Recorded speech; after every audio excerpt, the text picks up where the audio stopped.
Welcome to today's Directors and Boards, What Directors Need to Know About Board Evaluations, Part 2, Moving from Fundamentals to True Strategic Value webinar. At this time, all lines have been placed on a listen-only mode, and we will take questions throughout and following the presentation. You may ask a question throughout by using the Ask a Question button located under the slide. Simply type your question into the box and hit Submit.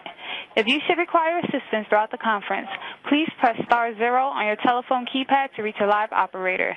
At this time, it is my pleasure to turn the floor over to Jim Christie. Sir, the floor is yours. Thank you, Dagma. Hello, everyone, and welcome to our webinar today on board evaluations, getting strategic value out of them. I am Jim Christie, editor of Directors and Boards, and I will be assisted today by my two colleagues, Scott Chase and David Shaw. You will hear Dave Shaw teeing up your questions as we get into the presentation. A few housekeeping notes real quick. The webinar will run for 1 hour, ending at 3 p.m. Eastern Standard Time. Questions may be submitted at any time, and we will get to as many as we can during this hour. We encourage your questions, and if some questions are left unanswered, they will be addressed in a follow-up form. The webinar will be posted to the Directors and Boards website, and the presentation materials will be sent to all registrants after the webinar. Some of you may have been with us in July when Diligent Board Member Services and Directors and Boards first delved into this topic of board evaluations. As we said then, this is a governance issue that is riveting for many boards, especially in the context of debates concerning director tenure, retirement ages, term limits, board turnover, and the whole concept of board refreshment and renewal. We have three co-leaders for today's discussion. Dennis Kagan is a very close colleague of ours here at Directors and Boards. He has written several important reference articles, including ones on creating an advisory board and firing, and I put that in quote marks, firing a director. And he has been a keynote speaker at our Private Company Governance Summit. I could spend the rest of the webinar highlighting Dennis's broad and deep background in management and board service. It is on the webinar website, and I direct your attention to that. Anyone who has served on almost 50 corporate boards, as Dennis has, will have some sound guidance for us today on evaluating boards and board members. Catherine Bromelo is also a good colleague of ours and has made numerous appearances in Directors and Boards with the excellent research and advisory work that she is involved in as a partner with PwC's Center for Board Governance. I also direct your attention to her detailed bio on the webinar website. She is what I like to think of as one of the premier go-to people in corporate governance when you need to know what's happening on boards and what best practices are for board and committee work. We are pleased to have her and Dennis with us today to offer keen insights and guidance on board evaluations. Jeffrey Powell is our moderator for today's webinar. Jeff is Diligent Board Member Services Executive Vice President of Sales, where he is responsible for the development and execution of client acquisition strategies throughout the Americas.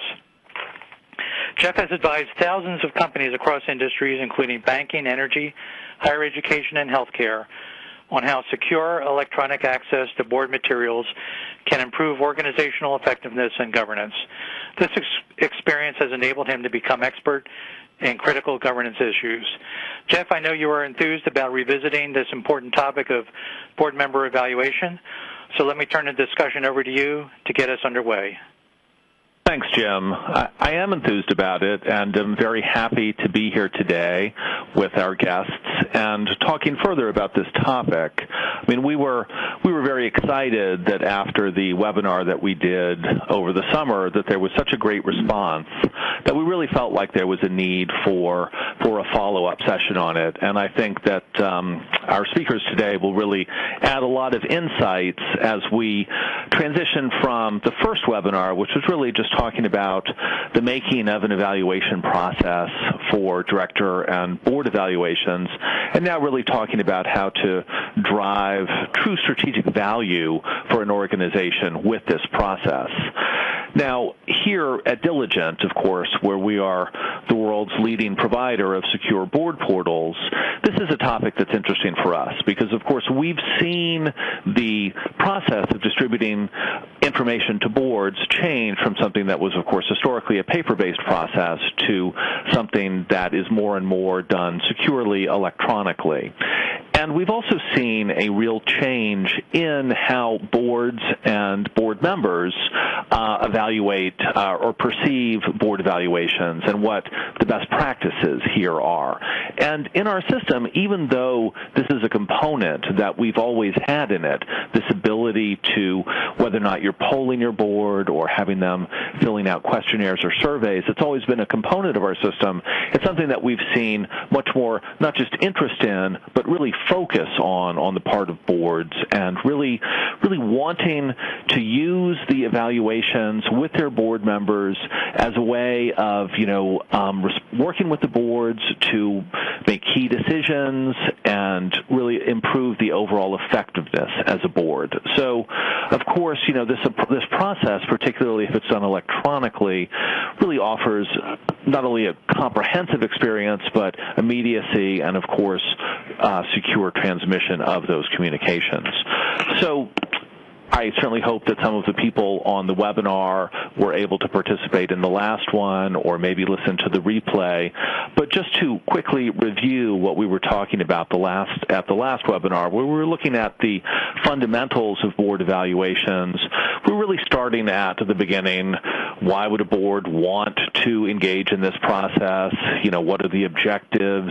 Who's going to be doing the evaluation? Who's going to be involved in the process? What are the types of questions that are going to be asked? What is it that we're looking to evaluate? Individual performance, overall effectiveness of the board. How is it going to happen? What are the actual physical mechanisms? What are the techniques that are going to be involved? And what's going to happen with those results? And whereas we may be touching some on those topics in this conversation, what we really want to focus on is not just the results, but how does this process really contribute to the strategic direction and overall value of your organization. So I think we all are, but I am particularly pleased to have Catherine from PwC as part of this presentation today. And Catherine was we were very happy that she shared with us, I guess you would say hot off the presses from the PwC annual boardroom survey, is feedback on, from directors on how they view the evaluation process. So, Catherine, we've got a couple of slides here with some of those results. So, as I turn it over to you, please, share with us what, your thoughts on what we're looking at here. Well, thank you so much, Jeff. And I fully and wholeheartedly agree with both you and Jim that this is a great topic to cover.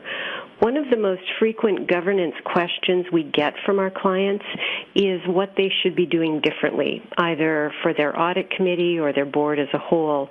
And we believe it shows just how many directors are truly committed to trying to make sure that their boards are effective and that they understand where leading practice is going.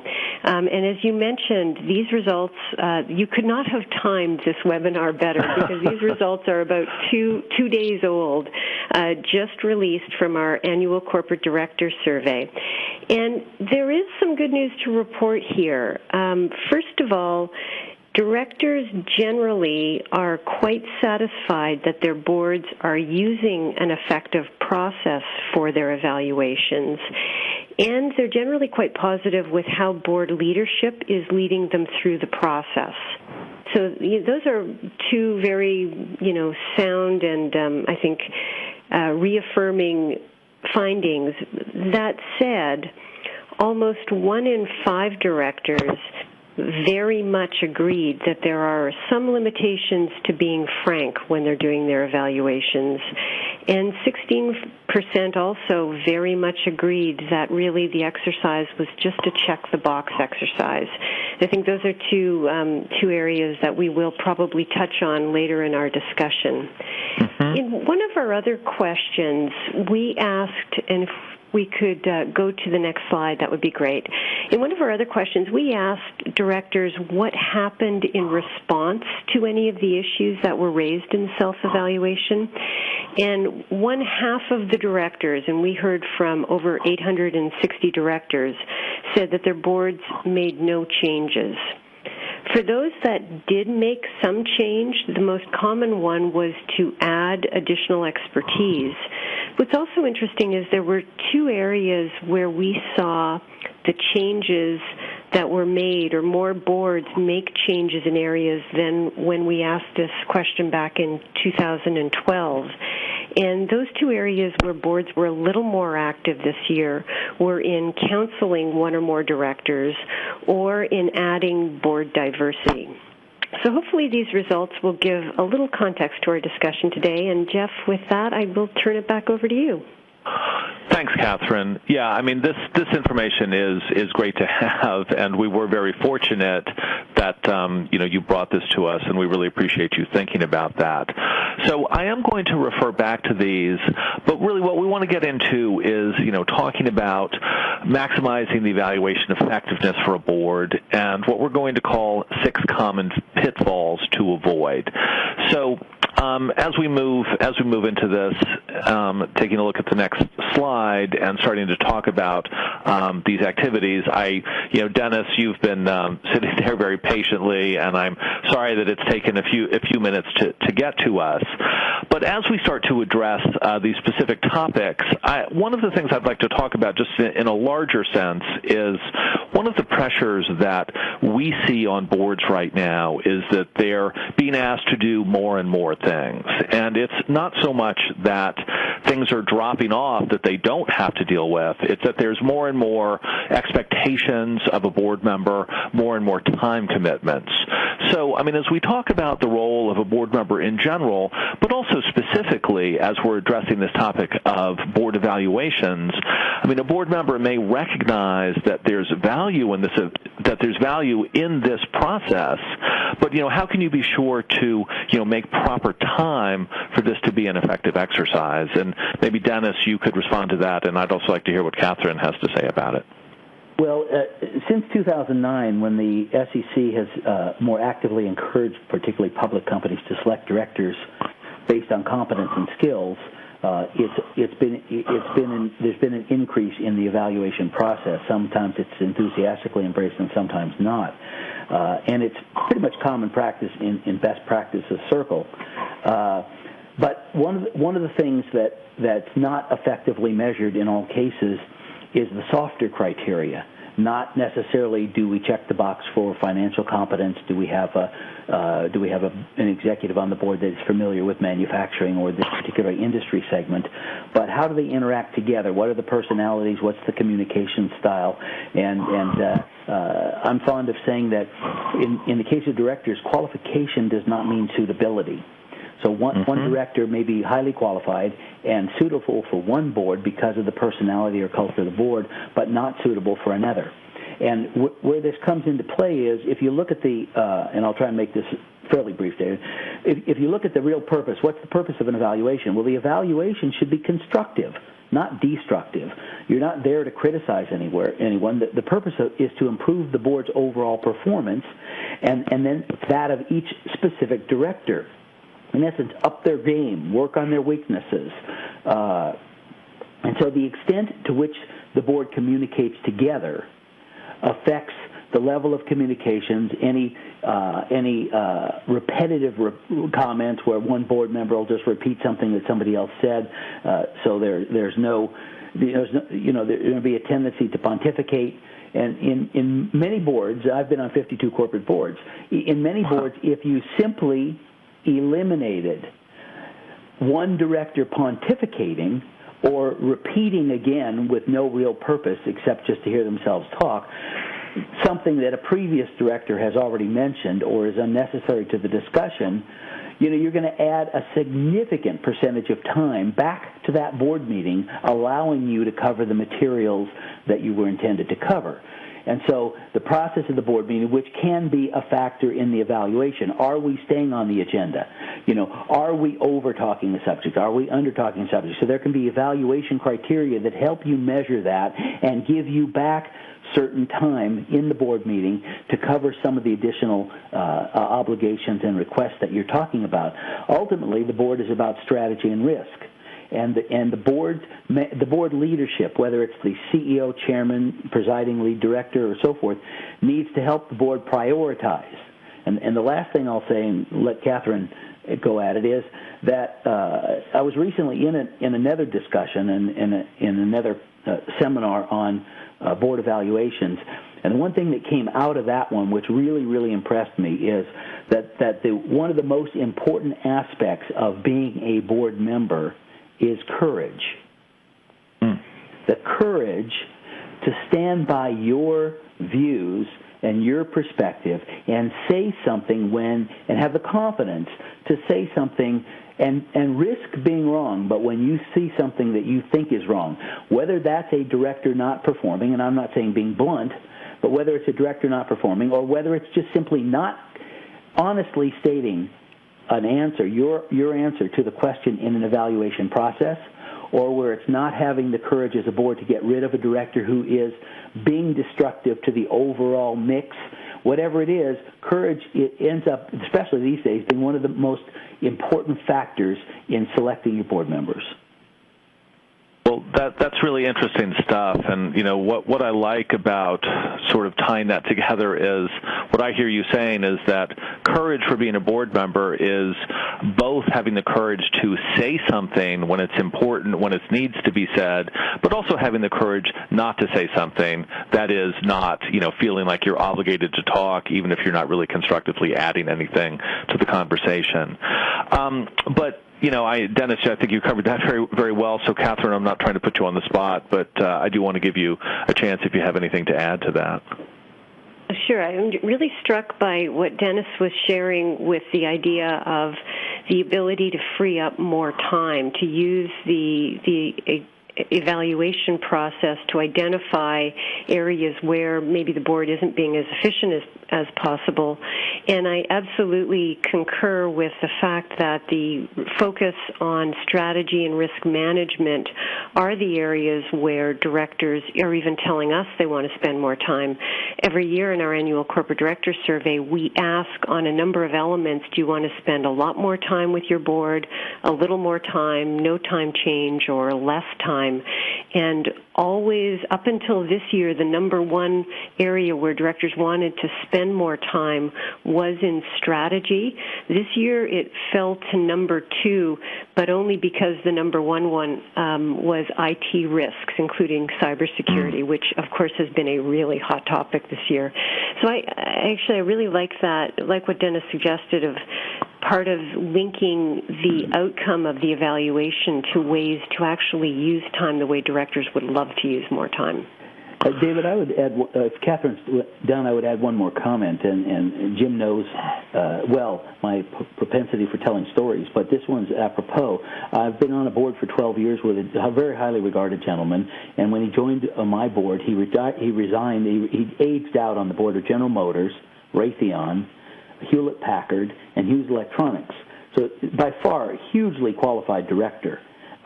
He is the director in these board meetings that speaks the least.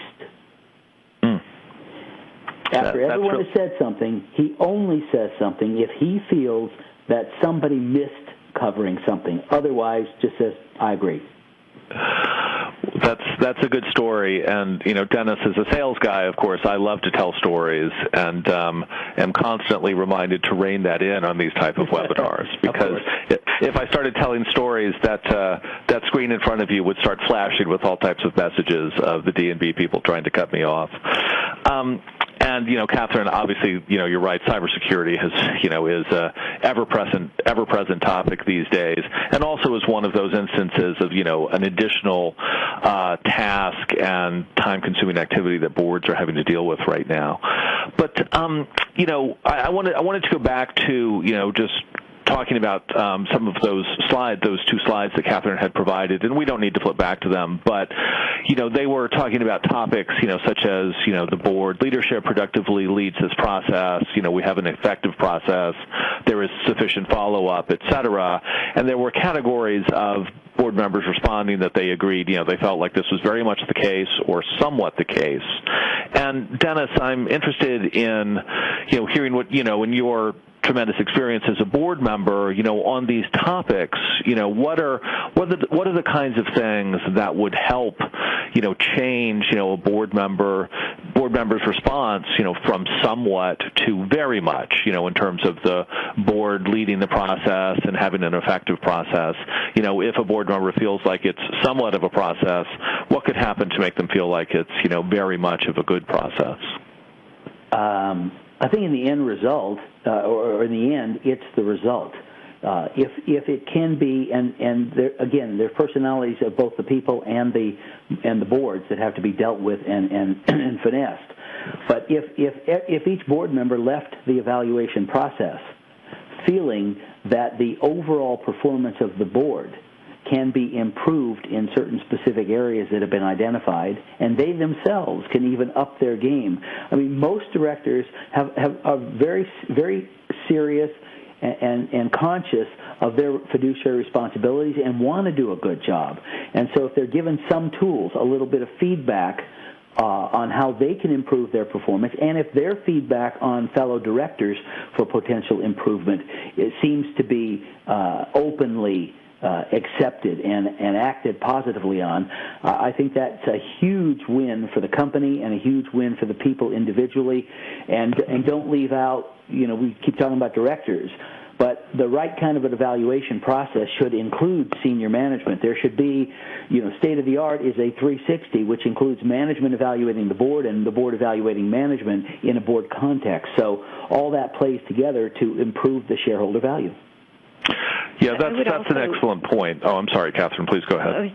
I was just going to say, I would also say that if there is very little engagement from management or executives, another reason for that could be that directors are concerned or maybe suspicious about liability issues. And if we don't ever admit that there's anything necessarily wrong here, then if anything does go wrong in the company, nobody will be able to find out where we were self-critical and then perhaps almost even didn't act on it. I would also say that if there is very little engagement, it may be time to consider changing the process. So if the process was a discussion, maybe try and use a questionnaire the next year. Or if the process was using a questionnaire followed by discussion, maybe it's a year to bring in third party to conduct interviews. And there are ways, I think, that companies and boards can shake up the process to try and address some of the underlying issues why people might not be engaged. Well, I have a quick question from the audience that might be relevant here, and it comes back to one of Catherine's slides and Dennis's observation on courage, and Dennis's discussion of talking to a board member who might have been evaluated poorly. It seems like there's a real conflict based on PwC's results that only 16% of respondents actually provided counsel to one or more of its board members as a result of the evaluation. Now, is that an issue of courage? Is it an issue of liability? What is that an issue of? Well, I'll give you a result from another module of results from this year that we released. One of the questions we asked directors, and this came out 9 days ago, so it's a little older, not quite hot off the press, is what are the impediments to replacing an underperforming director? And just so you know, there are a number of, I'm just trying to get the screen up here, there are over half of the directors thought there were some impediments, and of the ones who thought there were impediments, 34%, so 1 in 3 directors said the impediment was that board leadership was uncomfortable addressing the issue. So I think almost that is a good answer, or is what directors are telling us of why maybe that courage hasn't happened because of board leadership. I would echo that, Catherine, and the answer that I would have given initially is that the responsibility for coaching board members who, whether it's anonymously, and this should be fairly anonymous as you can make it within the board itself, but in in coaching the leadership of the board, it's their responsibility. It's the chairman's responsibility. If that's the CEO, then it's his responsibility and the lead director's responsibility to coach any other board members. If it's not, unless it's them that needs the coaching. If it's them that needs the coaching, one or the other needs to take the lead, and in the end, then it's a independent board member who sits on that board. It's incumbent on them to have the courage to step up and say, look, and this is subtle, sensitively, in private, but still address it with the individuals involved, that there needs to be some change. But it is a leadership issue, to Catherine's point, I think. Well, it is, of course, I think, a leadership issue, and that topic of courage keeps coming up. But I also want to go back to something that Catherine said. I mean, talking about, the very real issue of liability. And, of course, particularly, I mean, it's always been the case, but particularly now, I think that board members feel that pressure. And it seems that it could be a fine line between somebody wanting to be a proactive, courageous member and worrying about their own culpability and liability. And, Catherine, what are your feelings on that? And what are, and you and maybe Dennis can talk about, what are strategies to assure people or, help them, through what, can be kind of a fine line? The whole issue of liability is one that keeps resurfacing, and my caveat should be here, I'm not a lawyer, so of course, at all times people should be talking with their lawyers. It is interesting. One of the things we've seen is many boards use counsel as the people or as a support for conducting board evaluations, whether it's conducting interviews or compiling the results of questionnaires, with the hope or the idea or under the understanding and belief that does provide some privilege around the process. Again, not a legal opinion, but I have heard people say that doesn't necessarily provide you with privilege because, as I think I understand it, lawyers in your interaction or a board's interaction with lawyers that involves privileges is when lawyers are actually providing advice. And whether it's your outside counsel or your inside counsel, if they are only compiling results, that's not necessarily providing legal advice. So that's one area to be aware of and think carefully through. In terms of the liability issue, what I would say is if there are serious concerns on your board around performance of the board, around the way you're approaching certain things, around your processes, whether or not they are written down, people know about them, and the best way probably to protect yourself from a liability perspective would be to have thoughtful discussions at the board level, reach consensus on whether or not the issues are serious, and then make sure that you're taking action and documenting the action and making the real changes. I always liken this much like to companies when they first started doing employee satisfaction surveys. They're wonderful things, but sort of don't do them unless you're actually going to do something with the results and be seen to do something with the results. Unfortunately, or not so much unfortunately, but because so many board evaluation processes are actually mandated, particularly for New York Stock Exchange-listed companies, you don't have the option to not do it. And I would just say, if you are going to do it, take it seriously and make sure that you're working and reacting to any significant issues that are raised. So, what I hear you saying is that really part of the maximizing, the whole value of this process is putting together a scenario where the board members can be encouraged to speak their mind, to show that courageousness that we've been talking about, but also having it done in such a way that the process can ensure them from a liability standpoint as well. Yeah. And Dennis, I believe the cop-out thing. I believe that the liability thing is a cop-out. Directors' fiduciary standards revolve around knowledgeable, reasonable people making decisions in good conscience. You've got D&O insurance, and as long as you're within that range, there's a lot of discussions that go on within boards that are not documented, not included in the minutes, and therefore not discoverable or disclosed. And in addition to that, you're not reaching any decisions that are questionable that are going to affect the financial. They're not going to have financial implications. You're talking about board performance, and the intention is to improve it. And so many companies don't even publish the results of their evaluations, and most of them the output from most of them ends up being discussions among the board and board members that don't have to be documented separately and discoverable anyway. So I would pretty much discount that particular objection.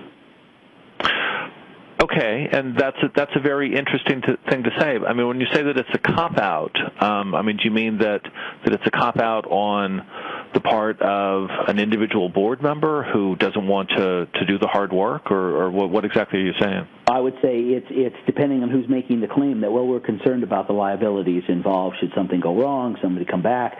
So if it's a board member saying that and it's individual, then I would say, hey, come on, man up here. If it's the company, then I would say, well, what are you worrying about? That you don't have to document this, you don't have to release the results. It's a discussion, confidential discussion within the board, and so what are you trying to avoid? So it really depends on who's using that as what I would consider an excuse. And again, I'm not an attorney either, Catherine, but in a board situation, this is exactly what I would say to another director or to management that had that concern. Well, I appreciate that, and I suppose I will just add in that I'm not a lawyer either, and I'm not expecting either of you to be obviously legal professionals on this topic. So, as we move through, I think there's always going to be this backdrop of the engagement of the board and senior management in this process. The next questions the next topics that we have on these pitfalls, really have to do with the process, or not so much the process, but the specifics of what's going on in the evaluation. And I think the next three things we might be able to sort of address as a group. One of which is questions are too vague, or the comments are too personal rather than constructive, or people are worried about a lack of confidentiality. And I think that these things all, we've sort of been bumping up against these topics as we talk about these things. But Catherine, maybe if we could talk about it just from a process standpoint. If you're really trying to drive an effective process where there's going to be dynamic engagement, there's going to be pointed commentary, and there's going to be action items that are followed up on from a result standpoint. How do you ensure that you're asking the right questions, that people don't feel attacked, or that people are worried about what they say being distributed to people that they would feel inappropriate to hear those comments? Sure. The whole issue of whether you have the right questions is if your process uses a questionnaire is, I think, probably the place to spend your planning time. We see not only questionnaires can be used, as probably people know, in many ways, either handed out for the directors to complete them, or some companies hand them out for directors to look at them and then come back and have the discussion, but without filling them out. There can be a lot of challenges with questions, particularly if when a director is looking at them, so many of them seem just not applicable to what he or she is seeing.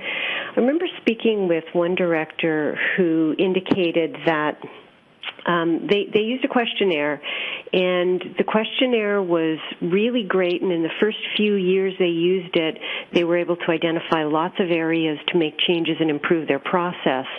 And then he said, but by the third or fourth year we were using it, everything looked like we were doing wonderfully by the questionnaire, but I know there's other things we should be doing, and the questionnaire just wasn't getting to it. So the idea of taking a cold or almost a zero-based look at your questionnaire every few years to see if it's still serving, I think is a really, really good approach. I just want to maybe, before we hear from Dennis, just share some views on issues around the whole question about whether the comments are too personal. And back to what Dennis said, ideally self-evaluations are really about improving board effectiveness and not about trying to move anyone off the board or get anyone kicked off the board. That said, over 75% of the directors in our survey indicated that a director was removed after the self-evaluation and after the board self-evaluation. So that's one element. Another element that I know you talked about on the first webcast was peer evaluations.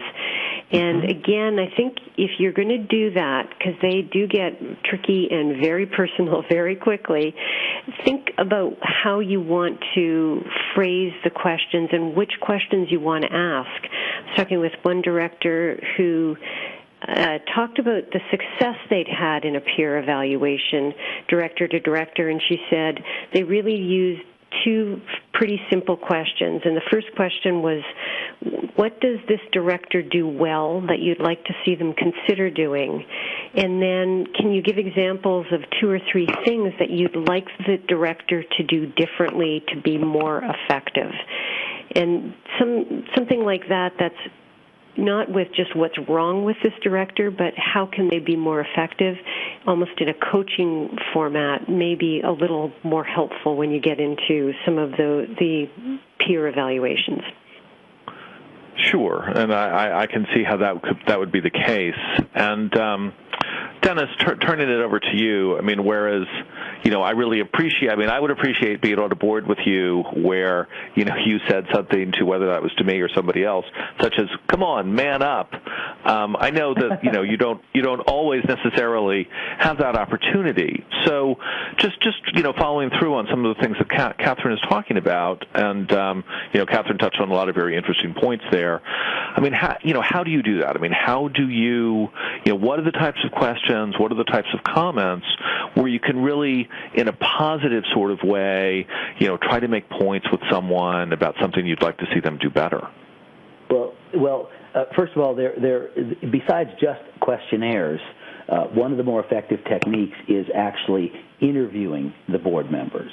And asking probing questions, the same as you would interview an employee, whether it's done by the chairman or whether it's done typically more effective if it's an outside party.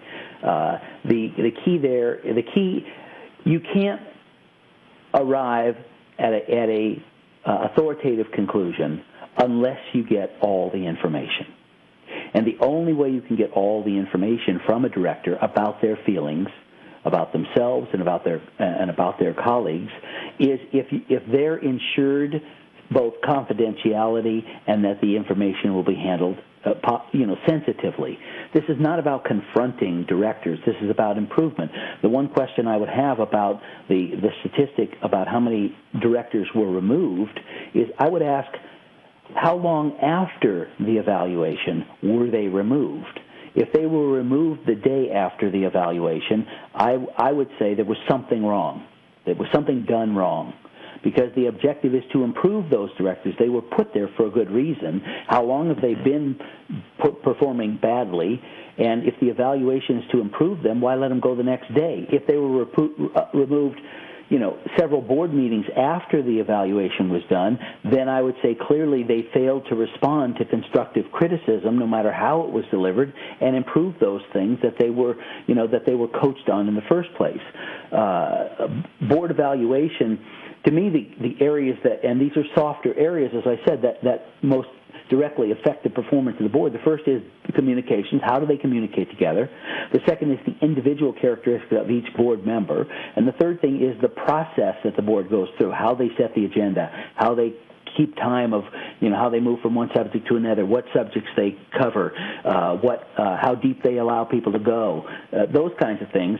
And in every one of those categories, there's things that are just very, very common across a lot of boards. There's always somebody who talks too much. There's always somebody who's checking their email. There's always a leader that's not going to step up. There's all kinds of things, and so getting them to loosen up and give you their true opinion from sitting there, because these are all fairly accomplished people typically, and then dealing sensitively with it where there's no confrontation and it's in a coaching environment. To me, those are the keys to effectively come out the other end with improvement, which was the objective. Mm-hmm. One other thing I'd like to mention is that we've been talking a lot about evaluation in terms of how directors are behaving and whether they're bringing the right skill sets and whether they are personally effective. Dennis touched on this when he talked about the meetings and how the meetings are run, but there are other improvement opportunities coming out of these evaluations that are nothing to do personally with any of the directors, but that can be really helpful, like the view that the materials that the board gets should be improved or more concise or better executive summaries, or that the meeting length, the meetings really maybe should be a little longer or a little shorter so people can maintain their attention. So there are also different other kinds of evaluations that can come out that can really help the board performance. I think that's true. I'm sorry, go ahead. Jeffrey, there's a couple of questions from the floor related to the previous discussion. Catherine, you had mentioned two very specific types of questions, but as several attendees have asked, do you have other examples of questions, and this could be for Dennis as well, in the interviewing format? How would you change questions that are currently being asked, or what would you ask that is different? And this would be in addition to the two questions that you had suggested, Catherine. Well, it almost depends what you're looking for, but I will say, and maybe it can be sent out with the follow-up email, we do have two discussion guides for evaluating board performance and audit committee performance. They're 9 or 10 questions each, trying to get at a high level, help directors think about different kinds of questions to ask. So I'm happy to share those. One of the other questions that I quite like, because I think it's a forward-looking question, and we ask this both when we're working with audit committees as well as full boards, is knowing what you know about the company and the challenges it's facing and the opportunities and the company's strategy. And when you think about the skill sets and experience that are around the board table right now, are there other skills or experience we would love to add to our board? And I just find that a fairly positive kind of question that can get people thinking more strategically.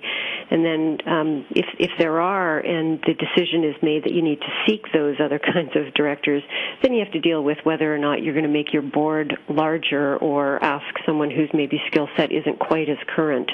Back to, I think, what Dennis said near the start, which is just because you're qualified doesn't mean you're suitable anymore for a board. David, I've made the point, to Catherine's point, I agree many, many times that a board position should not be considered a lifetime engagement. Companies change, management changes, board members change over time, and so the board needs to be somewhat flexible in adding additional capabilities, disengaging in certain situations.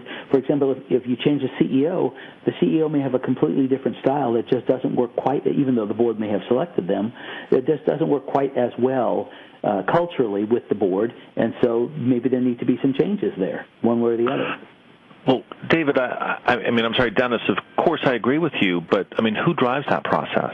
Is that driven by the chairman or the CEO or the corporate secretary, or, how does that get enacted? Well, I would say not the corporate secretary, but I would say, yes, either the chairman or the CEO or the lead director have to exert strong leadership, and if they don't feel it falls in their list of responsibilities, then they need to determine. Now, for example, it could easily be handled by a special committee of the board if it was of that magnitude. So we'll have a special committee, and we'll take a look at what we need to do to resolve this issue, and then that sort of begins to separate it from the different personalities, hopefully at least. Mm-hmm. And David, is there another question? Not at this time, though I would remind everyone that you can use the Ask a Question button at the bottom of your screen if you'd like to pose some questions for our panelists. Okay. Well, I have a question for the panelists, and Dennis, I am going to tell a little story here, so I'm going to keep it brief, though. But I mean, of course, we have thousands of clients, and every single day I get to talk to people like the two of you, professional, accomplished, very smart people who are very serious about what they do, and that is one of the best parts of my job. And so I don't want to sound like I'm talking negatively about anybody in the world of corporate governance, but something that I do see on this topic of board evaluations is companies which will develop a questionnaire and use the same questionnaire in perpetuity. And that goes back to one of the things that, Dennis, I think you were talking about, I'm sorry, maybe it was both of you talking about questions and how they need to change. But, I mean, it seems to me, that's an inherent weakness if it's just the same form every year, right? I mean, these are, by definitions, if you're changing process and enacting change and looking for new, improved, and better ways to do things, then in the evaluation process, whether or not it's filling out a form or being interviewed, the questions have to change, right? Absolutely, and this went to Catherine's point about after a certain period of time, it wasn't effective because they were still asking the same questions. And this is why the preparation and decisions on how to conduct the evaluation are so important, because you can reflect on the current landscape, current board standards, governance standards, and so forth in compiling the questions. And always, obviously, if it's a company that can afford to hire an outside consultant, there are plenty of people that specialize in helping you do evaluations besides just your law firm. NACD has a consulting group that will help companies do evaluations, and they're very, very reasonably priced. Well, these people are doing dozens, if not hundreds, of evaluations, so they're much more current on the kinds of questions being asked on a broader spectrum of companies and so forth. And so you're going to get a little bit more progressive thinking on that. That's a great point. And Catherine, I just want to give you a chance if there's anything else you wanted to add, since this was a topic you touched on before. No, I'm going to try to be what Dennis calls a good director and not say anything just to repeat what's been said. Well, I appreciate that. Okay, so moving on to the next topics on the pitfalls. I mean, I think, Catherine, I will use your advice and combine the last two, which is really talking about feedback and follow-up. I mean, if there's potentially a pitfall is that there's no plan. No plan is set following receiving the feedback, from the questionnaires or the interviews, and that potentially there's no other follow-up on the plan other than when the plan is set. And I mean, some of this may seem obvious, but obviously this is a critical issue, right? I mean, that if you're going to go through this process, if you're going to be diligent about the process, then, you want to enact change. And, how do you go about this? Catherine, I'm starting with you. How do you go about, ensuring that happens? Well, the good news, and just because people probably don't have photographic memories, that the first slide we had with our annual corporate director survey results, there were north of 85% of directors who said there's sufficient follow-up afterwards, that they agreed with that, either somewhat or very much so agreed with that. So for the most part, this is not necessarily a big area, although only 35% said they very much agreed. So there's always room for improvement. One of the maybe areas I'll just draw the webcast participants' attention to is based on how you are doing or the process the board or the committee is using for the evaluation, that can drive how well follow-up plans are captured and documented. Let me give you an example. We see a number of companies where their evaluation is basically a discussion among the committee or the board members in an executive session. And that can be absolutely fine. It's a really efficient way to get it done, and with the right leadership or the chairing of and facilitation of that discussion, it really can be effective. But if the chair doesn't have any follow-up points that he or she communicates to the management team or asked to be captured in the minutes or action plans being set out of it, then that can be, an impediment to really getting any change coming out of it. So you've had a nice discussion. Maybe the minutes say that they discussed it in executive session, but if there's nothing else, then it's just not going to be hugely effective. And I would put that responsibility on whoever is chairing that discussion to get back and really help drive those action plans. Mm-hmm. And Dennis, maybe the same topic. Your thoughts on it? Yeah, and to echo Catherine's sentiments, the one thing I'd say is that the evaluation process, once you start it, if your board hasn't yet started it, and many of mine are just haven't, because it's a constant evaluation on a meeting-to-meeting basis, because it's a very small board or an early-stage company or something. But in any mid-stage or later-stage company of any size whatsoever, it's part of a process. It's part of upgrading your governance standards within the company for the benefit of the shareholders. And as such, since it's a process, it's not a one-shot deal.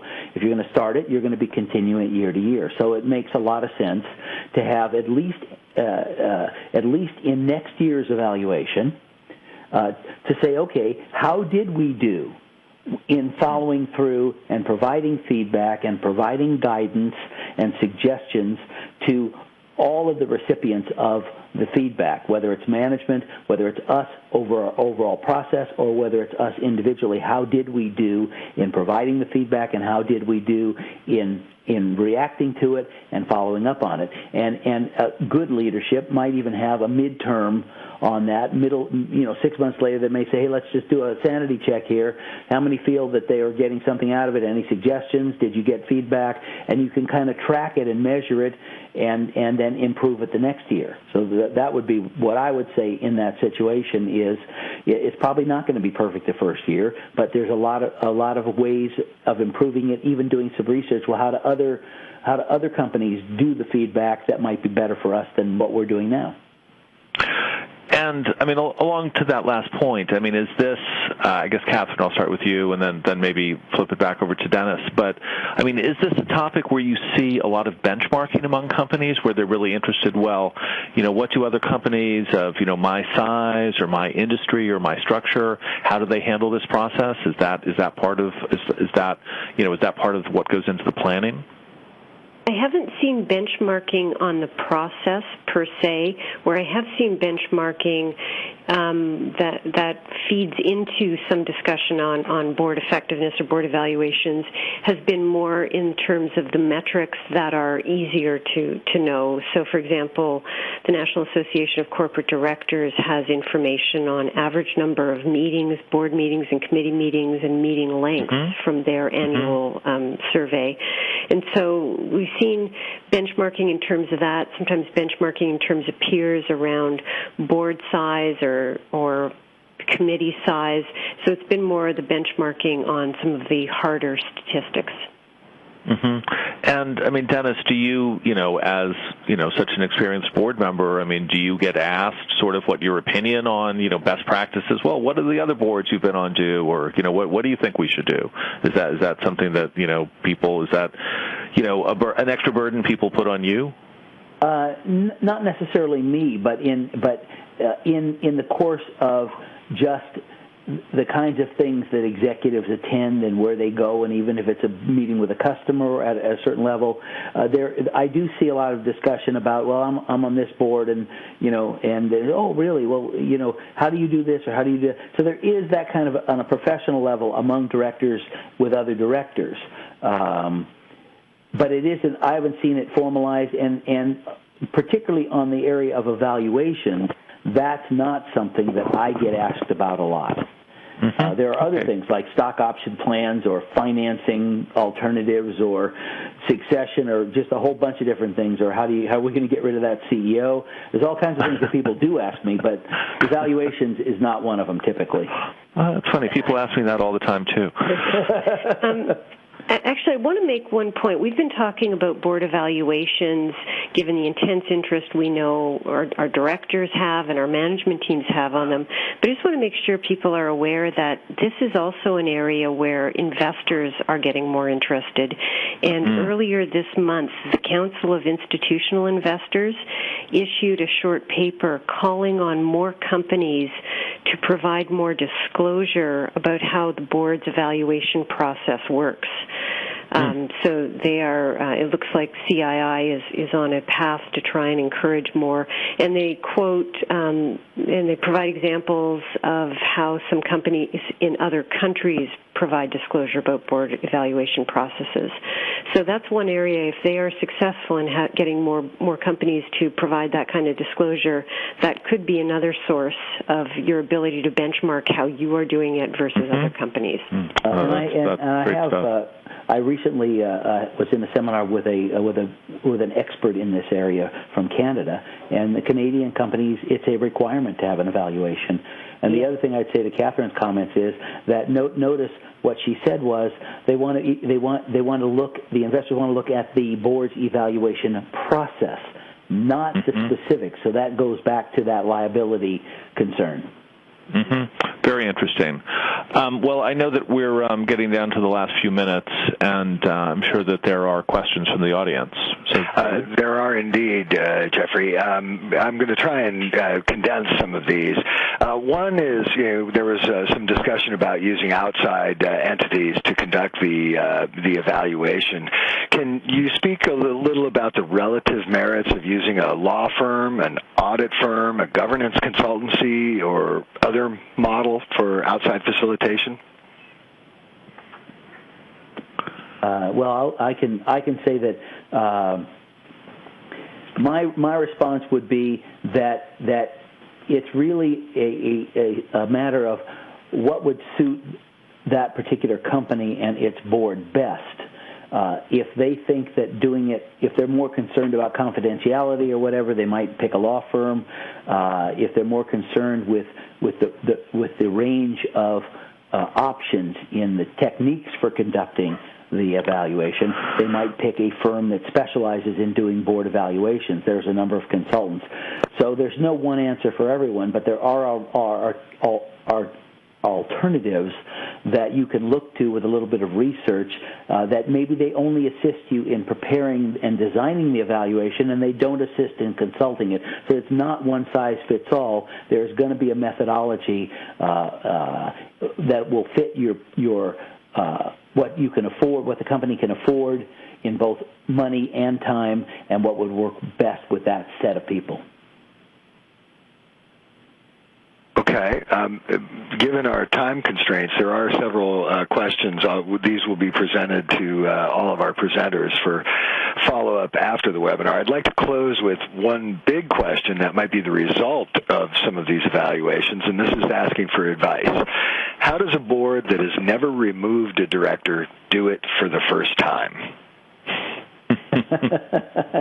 Well, Jim Christie would tell you to go back to the archives and read the article that I wrote on how to fire a director.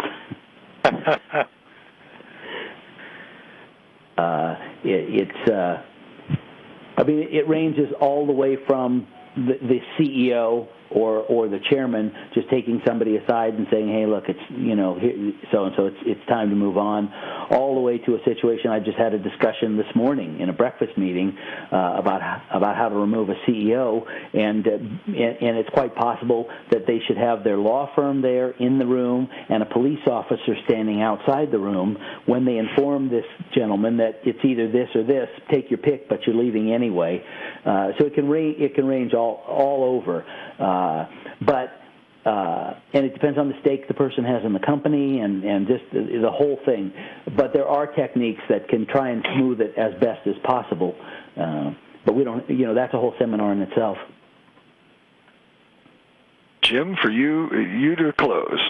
Okay, good. Thank you, David. And gosh, I will harken back to a comment that was made earlier. I think, Dennis, you first brought it up, was the element of courage, and I think somewhere on the spectrum of courage, it is an important impetus to doing a director evaluation and getting some results and some value from it. So that's my 2 cents. I want to thank, on behalf of the Directors and Boards team, I want to thank Diligent Board Member Services for sponsoring today's webinar.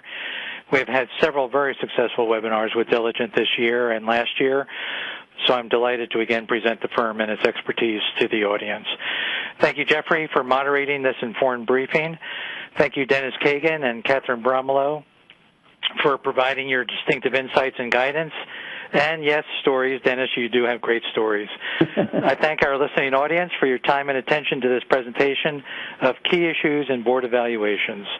Please keep tuned into your emails for our future programs on this. I think we still have much more coverage we can do on this topic and on other topics. Dagmar, let me turn it over to you to close us out for today. Thank you. This does conclude today's webcast. We thank you for your participation. You may disconnect your lines at this time, and have a great